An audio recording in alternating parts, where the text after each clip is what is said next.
So welcome to this poetryEast premiere with my interview with Antony Gormley. You can't imagine how excited I was to meet Antony Gormley. I was in art school in Goldsmiths in the 80s, so I've been following Antony Gormley's work, since I can remember starting to try and paint myself in the early 1980s. I've been following it all the way up to Angel of the North, to all of those incredible. Do you remember, if you've ever gone in the train past it and you see the Angel of the North, just so exciting. So I was really excited to be able to interview Antony Gormley. And it was really lovely to meet him. I'd watched interviews with him. But what struck me as soon as I met him is that he's every inch an artist. We had this wonderful conversation both online that you're just about to see, but also before the interview. And he was talking about his mother, we were talking about time and space, we were talking about art. But when you meet Antony Gormley, what you feel you meet, who you feel you meet, is someone that's every inch an artist. So it's a wonderful interview. I was really, really pleased with this interview. So you're going to have something to really enjoy here, 45-minute interview or so with the wonderful sculptor, Antony Gormley.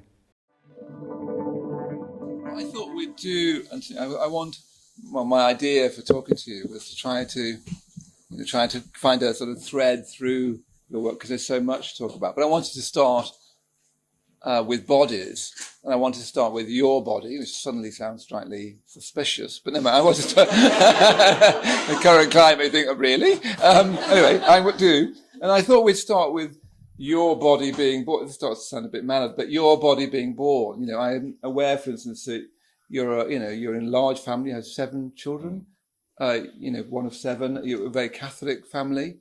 And I just thought it'd be nice just to hear about the world your body was born into. Well, it was 1950, so 5 years after the end of the Second World War. And it was kind of, I think, very tight. I think that feeling of 50s Britain was, in spite of having won the war, somehow everything was quite in short supply, and rationing, as far as I remember, was still, for certain things, still in action. And there was a sort of feeling of, it's very strange because I'm the 7th of 7, but all of the previous 4 pre-war part of the family had all disappeared. They'd all gone back to Canada by the time I was conscious of being part of a big family. Because my mother is German, my father is half Irish, half English. And my mother was sort of told by the parish priest that she didn't have a choice, that she had to basically take one of those Kindertransport boats and take the children to Canada. So, my parents had only been married for 6 years. They had 4 children, and she left for longer than they had been together. And it's quite an interesting feeling that I think all of my elder siblings somehow thought of Canada as a place without Dad, and therefore a very good place. And the minute they could, that was where they wanted to go back to. So they were absent. By the time I was 10, they'd all gone. And so it was this strange house in Hampstead Garden suburb, built on the golf course, which I remember as sort of being a bit like a sanatorium. My mother was a physiotherapist, and I had met my father, who was a pharmaceuticals manufacturer, or anyway, the managing director of a pharmaceutical firm. And she ran the family very efficiently. But there was a sort of anyway, going away to school was a huge relief, because there was less discipline at school than there was at home, and Yeah, my mother had to convert to marry my father. My father was a very, very devout Catholic, and it was quite a. So I would have to go and 2 or 3 mornings a week get on my bike and go down to St. Stephen's and serve mass. And I think I was just I was an imaginative, but quite, I think basically left to my own devices, because my brothers teamed up, in this regime that was home. You needed allies. And they teamed up, and that wasn't. I was sort of good for experimentation, but not really allowed into the inner core of their alliance. And so I had to make. Well, I made my first studio in the potting shed, and had a chemistry set and knives and that sort of thing. And it was an absolute relief to be sent to a monastic boarding school in Yorkshire. No, I mean, this is terribly unfair on my parents, who obviously were, wanted the best for all of their children. But actually, I think it was just a fantastic thing. Several degrees colder, but in many senses, an extraordinary experience of just being with people who were interested in whatever you were interested in. So it was actually at school that I found. I know that that's not true, but my dad used to take my scribbled bits of poetry to his secretary, who used to type them up, and I was always very, very proud of my poems that had been typed up. I didn't know what to do with them, but it's not as if I wasn't getting some support for my imaginative life, but actually being sent to school where you could make things. By the time I was 14, I think I'd made a kayak, a radio, several bits of furniture, some of which still exist, which is rather extraordinary. But that thing of finding space, I think that was the most wonderful thing. The North Yorkshire moors, the sense of this place that was not a suburb, that was actually somehow in nature, and there was a stream running through it, and there were moors behind and woods in front, and it was just a magical opening for me of, I guess, another kind of life where you could do anything. You also say, at least in an interview, that you lost your faith as soon as you left school. Yeah. So did you have a strong faith at school and then lose it? And can you remember the experience of losing your faith? I think I found sex and drugs, is the truth, at Cambridge, and that was really exciting and quite liberating and confusing in equal degree. And I think I began to feel that this in a way the underpinning of it was strange, because I think that at home somehow the being in a state of grace, or having committed a mortal sin, were the two poles of a kind of controlling regime. But actually at school it wasn't quite like that, and something else started happening, I think. And there were anyway. I'm really. It's funny because I actually had a drink with my old housemaster. He still drinks a lot of whiskey, but the Benedictines are not like the Jesuits. They're quite keen on celebrating the good things in life, and I think it was just this extraordinarily open-minded thing. So maybe I was prepared by school, even by the monks themselves, to take alternative views, and I was ready to take them. And I think studying, I did the first part of my tripos in anthropology and archaeology, and I think that was another extraordinary door opening that actually, I read my Ernst Gombrich, The Story of Art, and I sort of knew the story from Giotto to Cézanne, that I know is your hero.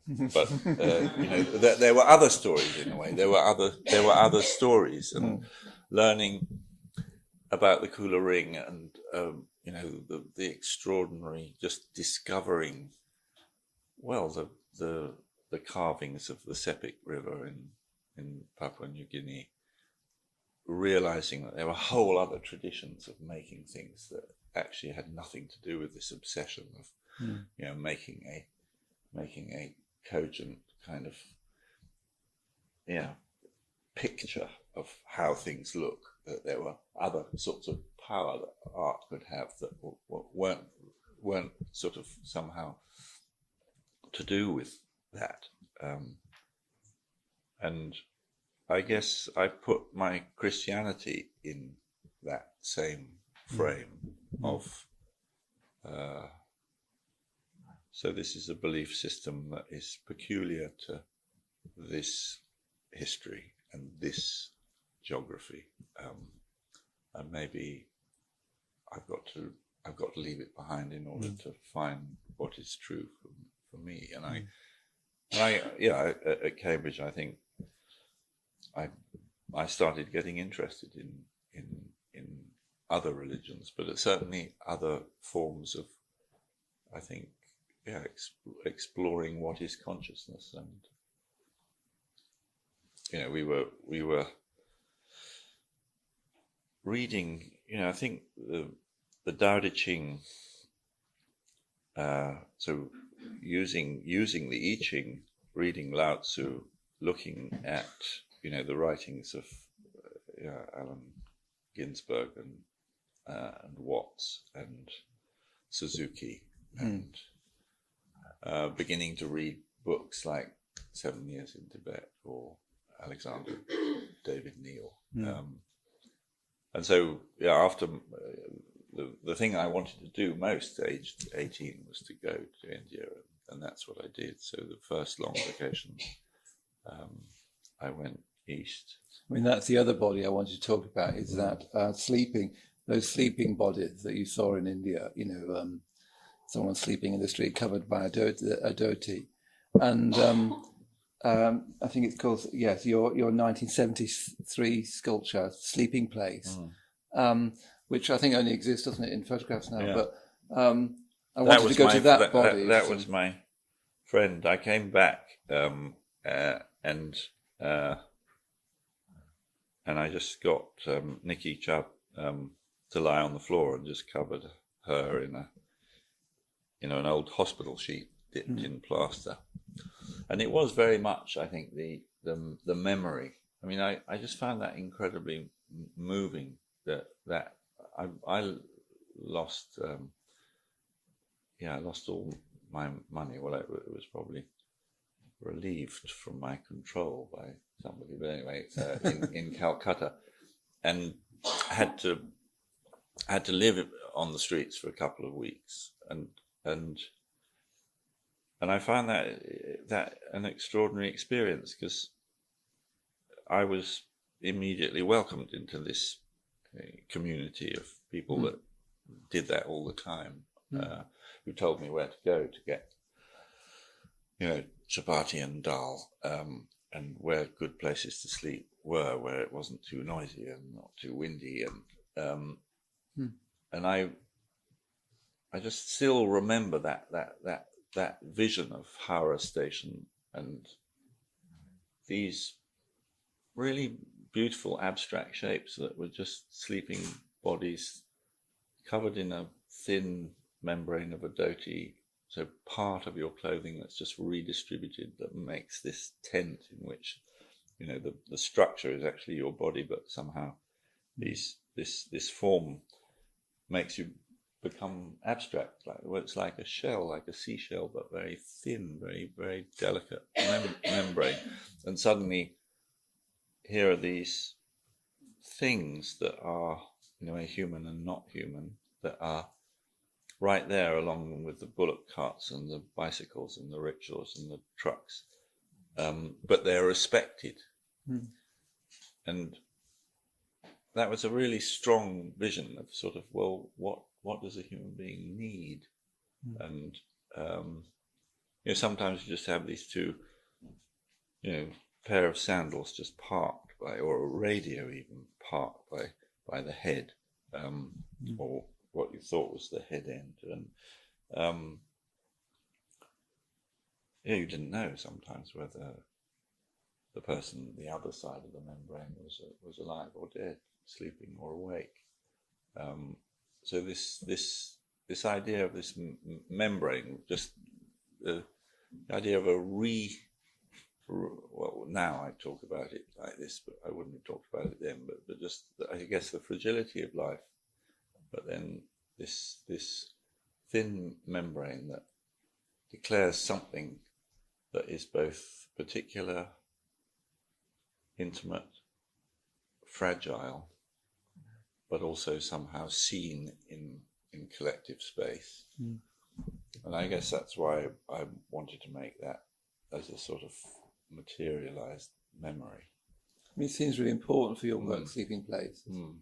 Yeah, I put it out. There's a new book that's just come out, and that's the first image in the text. And I see it. I think it's a touchstone. Really. Yeah. And then, of course, I think when you were in India, you studied meditation with Goenka, and I believe you went on a retreat for a winter, and you describe it as being a life-changing experience. I wonder whether you could say a little bit about your, what brought you to meditation, and then why did you describe it in that way? If that's how you still think of it. I had various friends, and I had some experience at Cambridge with I think visualization meditation, and a friend of mine called Charles Hastings had become a Tibetan Buddhist at Cambridge, and it was through his influence that I decided that I'd go up, and there was a monastery in Dalhousie, which is in the western Himalayas, that was very well known for its Mahakala Puja in particular, very, very powerful ceremonial singing. Anyway, I went up there, and I did go to the monastery, and at the same time, Goenka arrived in town and took over a hotel for a 10-day Vipassana course. And I thought, well, I should do it, and I did it, and it was completely transformative. And suddenly, all of the complexity of Mahayana Buddhism kind of fell away. And I remember it very clearly. So you do 2 days of anapana, so mindfulness of breathing, and then 8 days of vipassana. We'll probably, how many of you done a Goenka course? So, did you do it with Goenka? Yes, it's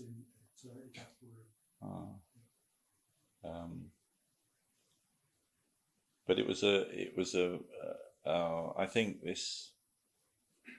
I mean, I was lucky enough to have a relatively, kind of classical, very privileged education, but in a sense, it was all about stuff that came out of books, and in a way, learning to respect and reverence, great writing and great thinking. And suddenly here was this very humble man who said, in a sense, that all you need to know, you already have, and but what you need is a means of accessing it, and I'd never spent 10 days without talking. That was a really good thing to do. And I guess you get pains in the back and pains in the legs, and but at the same time I just felt there was a lot of falling away and a lot of sense. So the beginning of sort of making sense of what it felt like to be alive, and I think I'm still on that journey, really. And certainly, all of the work that I do in sculpture, I think, wouldn't have happened without that. So I went on to do about 10 of those 10-day courses, but spent quite a bit of time in a variety of Buddhist retreats, and particularly at the Burmese Vihara in Bodh Gaya. And I think that what I learned from Goenka was probably like your Sangha here. It's not about ritual. It's simply about creating the space, within your lives for being still enough to focus on being, and I still think that's I'm really only interested in making. I don't want to make art that is a distraction. I want to make art that in a way allows you to become aware of yourself in space and time. It's not. I don't think I'm sure legitimately people think that this is a ego trip and a narcissist and whatever, but I think I'm just trying to say, the body I have is my closest experience of matter. So can I use it from the inside? Can I, rather than being, in a way, encouraged to be skillful in depiction, can I just try to make an honest account of a moment of lived time by making it's really it's like a three-dimensional shadow.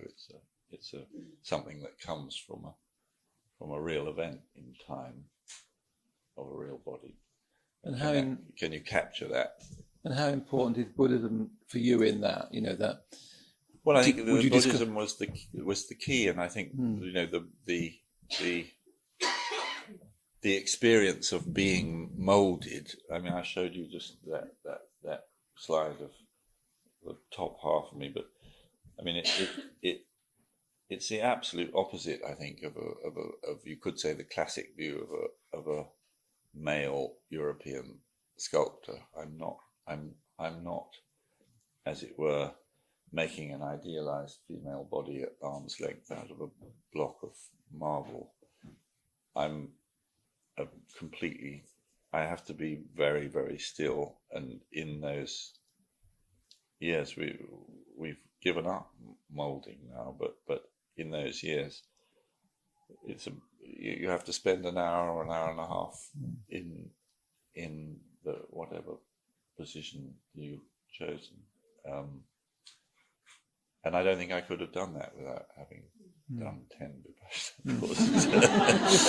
It's almost a qualification.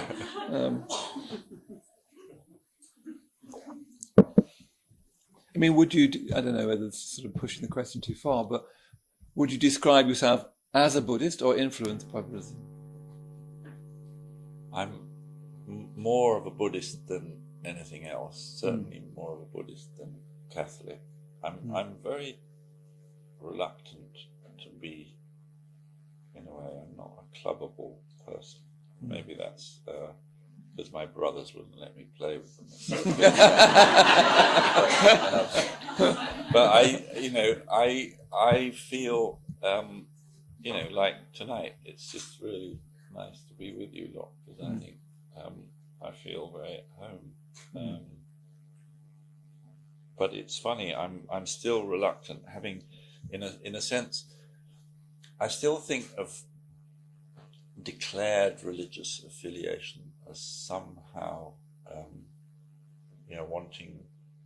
wanting a system, a singular system that's going to unlock. And I sort of, maybe I'm more Jean-Paul Sartre, or when he says what is existentialism, that in a sense, each of us has to evolve our own moral system through experience and through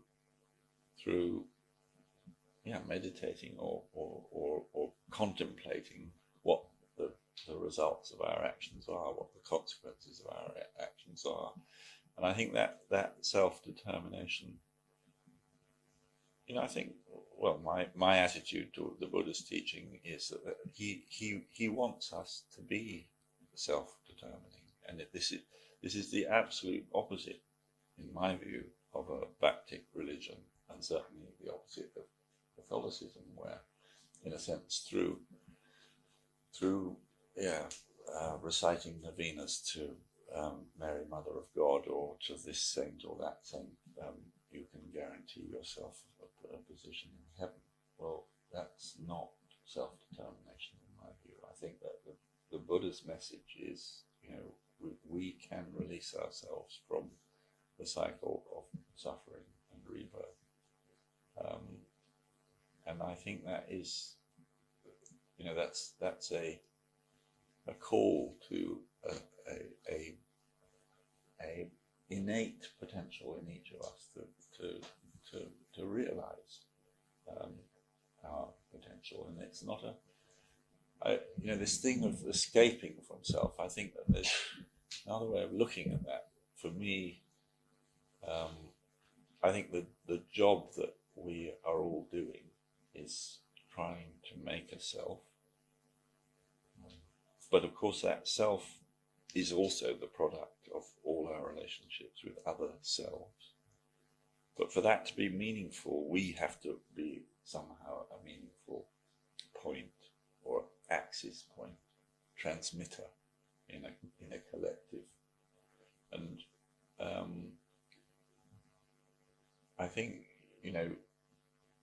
the thing that still bothers me about designated, as it were, affiliations to a particular religion is that I think that there's just a danger that somehow that job of self-determination may be either comforted or confused by the sense of belonging to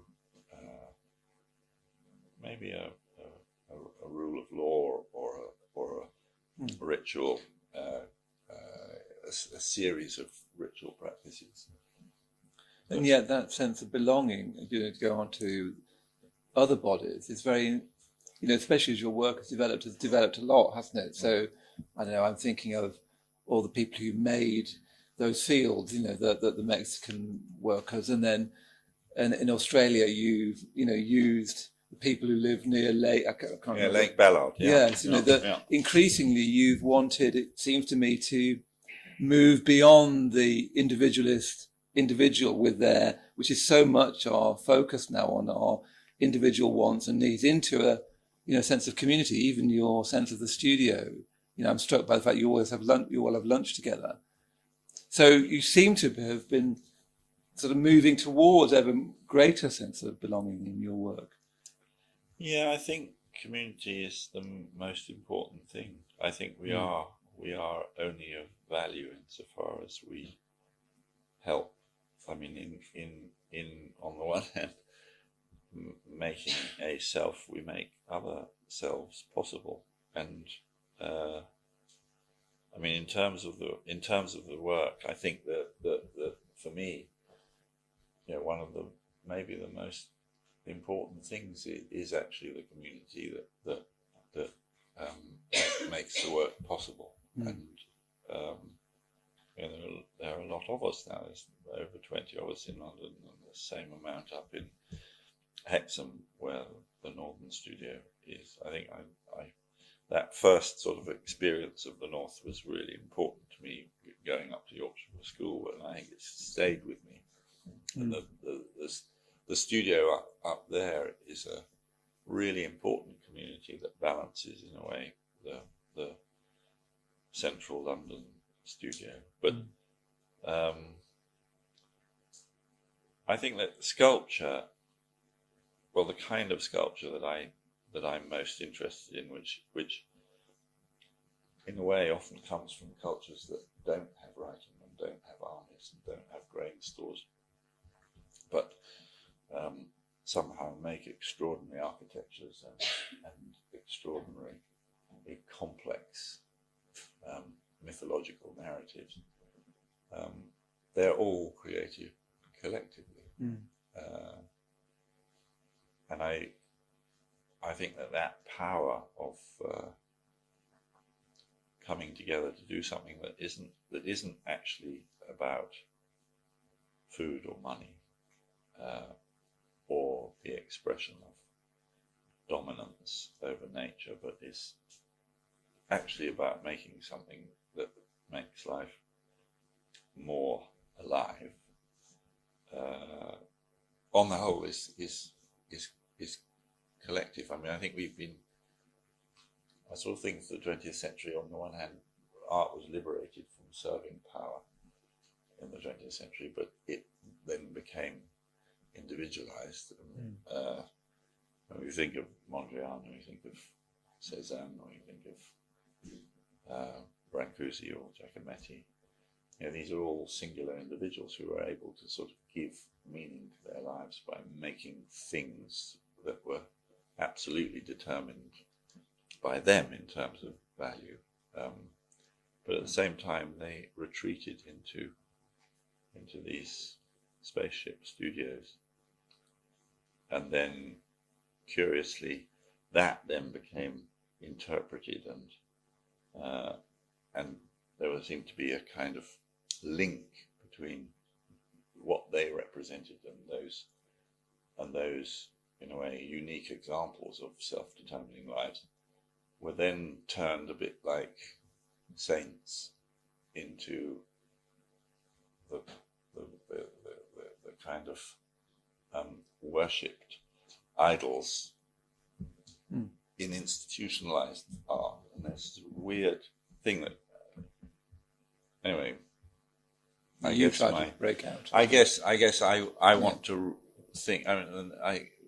Field or the Angel of the North, or all of those things are collectively made. I couldn't dream of making them by myself, and without the shipbuilders in the Northeast, I couldn't have made the Angel of the North.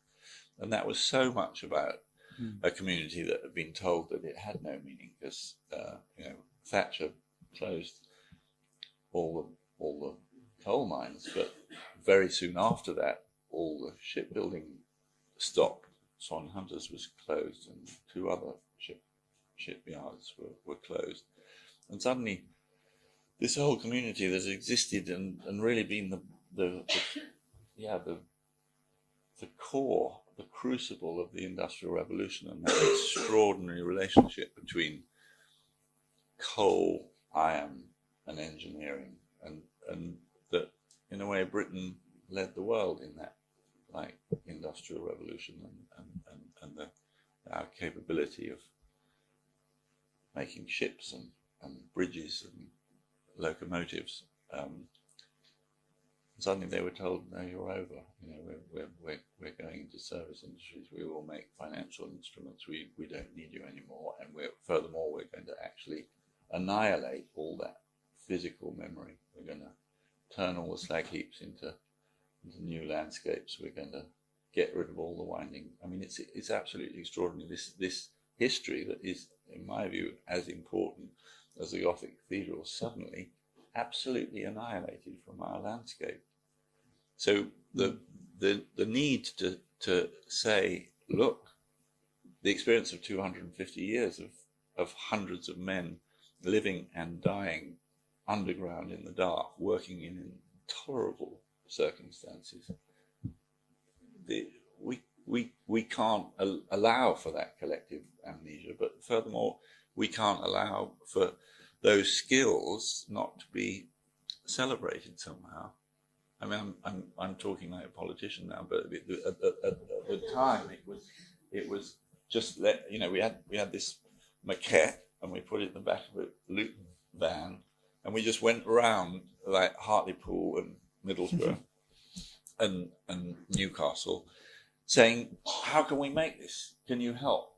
Who can do this? Who do you know who can bend shit plate? And it was a fantastic thing, finding the people who had basically been made redundant. And it takes often hundreds of years to build up these communities of capability, and finding them before they totally disappeared and bringing them together to make this thing. And it was an amazing privilege to be able to do that and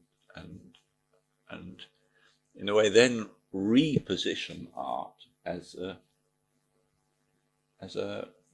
place, because it's very important that the mound that the angel sits on, which is actually made out of the old pithead baths where the miners would come up and wash off the dust from down below, it shares that mound with its visitors. And in fact, it doesn't mean anything unless you, in my view, unless you see this relationship between that horizontal at the top of the wings and then the silhouettes of people walking on that hill. But it's, for me, it is a place where people can go and where somehow this community that had been told that it had no value is saying, yes, we have, this is what we can do. And it's become a place where really people, I think they project onto it their hopes and fears. I mean, that's one thing I was thinking is, because some of the interviews, you're quite keen to say that the work isn't religious, and yet, the Angel of the Innocent, but many other works have a sort of aura of projection is one way of putting it, but of value, of meaning, of this sort of enlivening the imaginative life, which is so why that. It's interesting this, because I think that religion tries to, in a sense, answer those big questions. I can remember doing the catechism when I was a boy. Why was I born? I was born to serve and love God. But I still think the question, what are we here for? Who are we anyway? What are we made of, and where are we going? Those are all relevant and central questions that religion tries in its way to answer. I think that the questions are not the remit, however, only of religion. Yes, indeed, yeah. And I think that what I'm trying to do is make objects that in some way ask those questions in physical terms. And I don't know whether they can offer comfort themselves. I mean, they're usually hard and rather cold things. So they need, these are objects that in a way stand to a certain degree outside of time. But they have time on their side. They can wait, and they wait for those with feelings, with thoughts, with freedom to move, and wait for their projection. I think it is projection. I think that if there is emotion, it's in the viewer. It's the viewer making something of this empty space that is silent and still and waits. And I spent a lot of time as a child praying to plaster virgins, and I guess it may have something to do with it. But maybe I found them rather not empty enough. I mean, the other question for me in that is, you talk about finding the people, finding the community, and interestingly, I do think your work, both in the literal, I think of the work, the lovely work you did at the Baltic, that Domain Field. Domain Field, with these sort of He's terribly well informed. these like ghost-like sort of people that are made of energy, almost, that are they present or absent? There's so many, communities that you've made in your time, and working with communities, your own studio, but also, with these people who've made the fields, for instance. Is that what I was wondering, is whether that's how you've managed to? Because one of the things that strikes me when we were saying it is just how the continuity of your work over so long, and the variety. I mean, I was just saying, I remember cycling again to see the British field, and just thinking, who would have thought you'd make that? I would never have seen it coming. So how have you, is it through your sort of relationship with a community that you somehow manage, first of all, to kind of sidestep this kind of pigeonholing that modern art very much has, and very much fashion-based, and that you've kept this incredible variety and continuity? It's a long question. It's easy. It's easy to be glib about this, but I think it's funny, there are two paradoxical things, because on the one hand, you've got to listen to what the work is telling you. But on the other hand, you don't want to be captured by it. So I've never bought that thing of style being the determiner of value. So I think it's very easy. It's very easy to fall into a sort of late capitalist idea about branding and about and I think I don't want. Well, I said it to you earlier. I don't want to be, as it were, confined by what I have already made. I want to be surprised by what I'm doing, and this is also making it sound like I am the author of the work, and I don't think I am. I think that the work is the result of the work. The work is the result of the work. The work is the result of having made something and then thinking and being and living with it to the point where it tells you what next needs to be made. And often what that next thing is may well be a contradiction of what it is. And I don't want to resist that by feeling, oh, well, if I do that, I will have denied that. Because you don't know what the connections are. I mean, on one level, that was a lie. My little preamble showing you whatever it was, 15, 20 slides, and suggesting that I knew what I was doing. I didn't. I really didn't. I just did things that somehow something told me to do,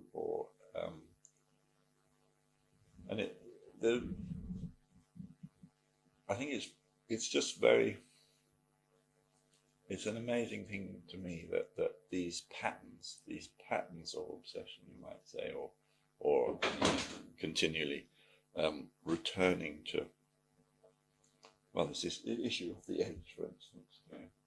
Is the bounding condition of something its identity? No, it isn't. So where is or can we talk about identity? Identities used to be what you did, where you come from, what your accent was, who your parents were, who, what religion you were, all of those things. And I think that, well, we're mercifully and celebratorily, if that's the word, but free of that. I think that,